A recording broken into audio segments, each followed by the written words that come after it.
Fala aí pessoal do Dá Uma Força. Na aula de hoje nós vamos falar de probabilidade. É isso mesmo, galera. E para falar de probabilidade, nós vamos apresentar a teoria da probabilidade em cima desse jogo incrível que fez muito sucesso na minha infância e ainda faz, Street Fighter 2. Vamos utilizá-lo como parâmetro para que vocês venham entender essa disciplina chamada probabilidade. E para começar a estudar a probabilidade, nós temos que definir algum dos seus parâmetros, a sua nomenclatura. E a primeira nomenclatura chama-se espaço amostral, no qual também é conhecida por essa letra, é somente por poder dizer que o espaço amostral tem um nome. E o espaço amostral, ele tem uma definição. Vamos escrever. Teoricamente, o espaço amostral é conhecido como o conjunto de todos os resultados possíveis de um experimento. Quase todos os livros, quando vão falar de espaço amostral, trazem um exemplo do dado. Pois bem, mas hoje nós não queremos falar do dado e nós vamos dizer os bonecos, dois elementos que vão combater aí entre si. E aí estão todos eles. Na sequência, nós temos como nosso espaço amostral Ryu, Honda, Blanka, Guile, Dhalsim, Zangief, Chun-Li e Ken. Então, de forma mais simples, o nosso espaço amostral é o conjunto de todos os elementos. Nós olhamos para quem nós temos interesse e pegamos todos os nossos elementos e aí nós definimos o nosso espaço amostral. Outra coisa que precisamos definir são os eventos. Na probabilidade, é muito importante dizer quem são os eventos. Teoricamente, subconjunto do espaço amostral. Então significa que você tem um espaço amostral e quando ocorre um evento, o evento está ali dentro. Ou seja, evento está dentro daquele espaço amostral. Vamos pegar um exemplo de eventos. Vamos pegar o evento dos lutadores dos Estados Unidos. Olhando aí para o nosso espaço amostral, o evento dos lutadores dos Estados Unidos são Guile e Ken.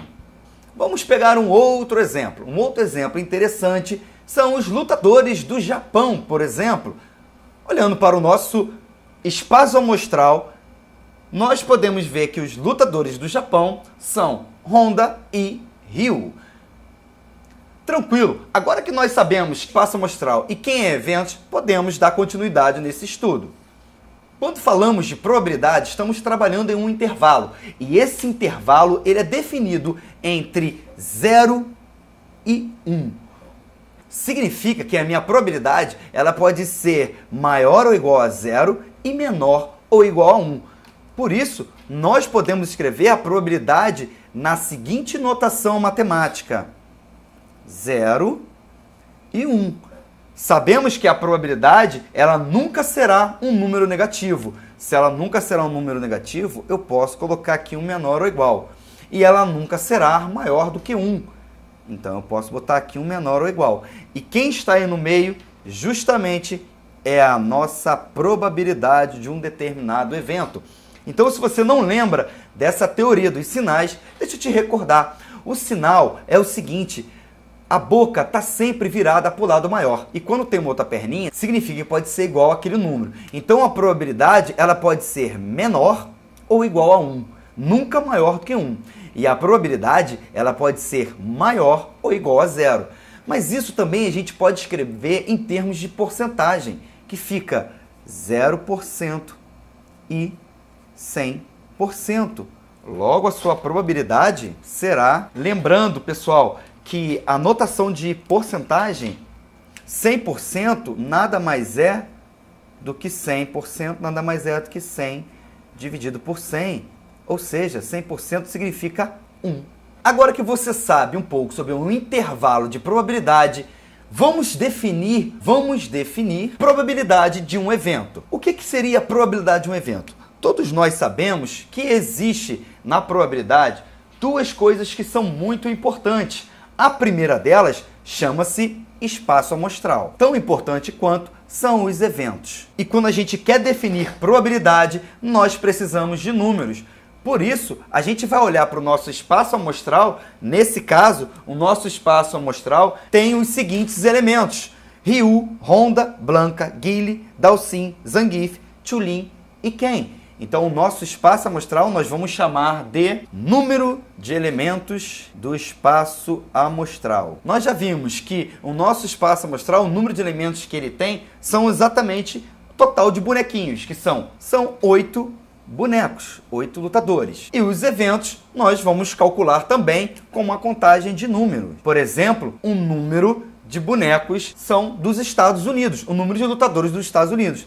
Nesse caso, nós temos número de eventos dos Estados Unidos são 2, Guile e Ken, sendo assim, 2, beleza?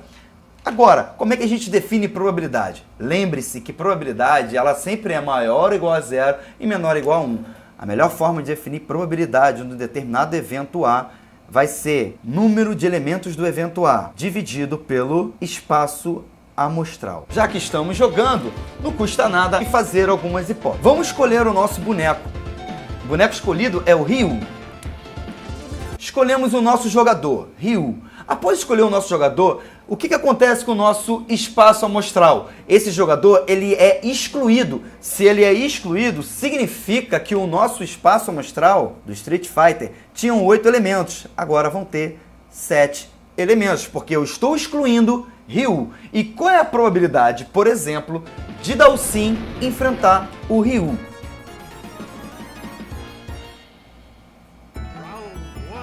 A probabilidade de Dhalsim enfrentar o Ryu é justamente o número de possibilidades de Dhalsim dividido pelo nosso espaço amostral. Dhalsim só tem um Dhalsim, nosso espaço amostral 7. Sendo assim, visto dessa lógica, a probabilidade de Dhalsim enfrentar Ryu na primeira luta é 1 sobre 7. Vamos colocar esse valor naquela reta. 0 e 1. Vou dizer que aqui está 1 sobre 7, preenchendo Dhalsim. Qual é a probabilidade agora de Chun-Li enfrentar o Ryu? Probabilidade Chun-Li. Quantas Chun-Li temos? 1. Quanto que ficou o espaço amostral? 6. Por quê? Porque Dhalsim foi eliminado. Se Dhalsim foi eliminado, significa que para esse exemplo, tem 6 elementos. Então, a probabilidade de Chun-Li enfrentar o Ryu é igual a 1/6. Vamos colocar na nossa reta. 1/6. Agora, qual é a probabilidade de Zangief enfrentar o Ryu? Vemos que o nosso espaço amostral diminui, porque Dhalsim foi eliminado, Chun-Li foi eliminado e agora só restam 5. Então, a probabilidade de Zangief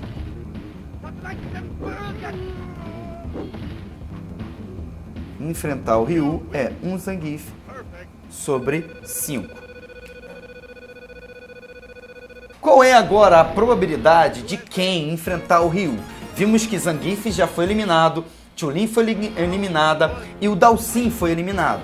O nosso espaço amostral está diminuindo. Então, o nosso espaço amostral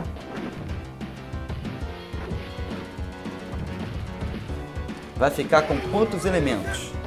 Nós tínhamos 7, agora estamos somente com 4. A probabilidade de Ken enfrentar o Ryu é igual a 1/4.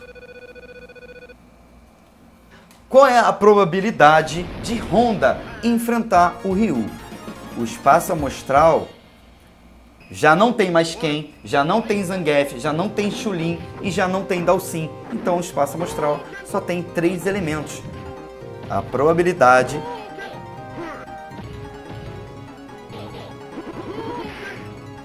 é igual a 1/3. Então, à medida que o espaço amostral diminui, nós nos aproximamos de 1. 1/3. Qual a probabilidade agora do Guile enfrentar o Ryu? O espaço amostral agora, Honda foi eliminado, Ken foi eliminado, Zangief foi eliminado, Chun-Li foi eliminada e Dhalsim. Nosso espaço amostral agora só tem 2 elementos e a probabilidade 50%, porque o espaço amostral está diminuindo. Sendo assim, chamando isso aqui de meio por cento. Pessoal, agora restou a nossa última análise. A nossa última análise vai ser a probabilidade do Ryu enfrentar o Blanka, uma vez que no nosso espaço amostral só tem um elemento. Então a probabilidade do Ryu enfrentar o Blanka é igual a 1 sobre 1. Beleza? E quando a gente pega e olha na nossa reta de valores, como só existe um elemento, a probabilidade foi igual a 1. Então é isso, pessoal. Essa é a nossa aula de probabilidade, para que você venha entender e não ter mais dúvida. Se você gostou, inscreva-se no nosso canal, curta o sino para você receber nossas notificações, deixe o seu like e os seus comentários. Valeu e até a próxima dica e até a próxima aula. Tchau, tchau, pessoal!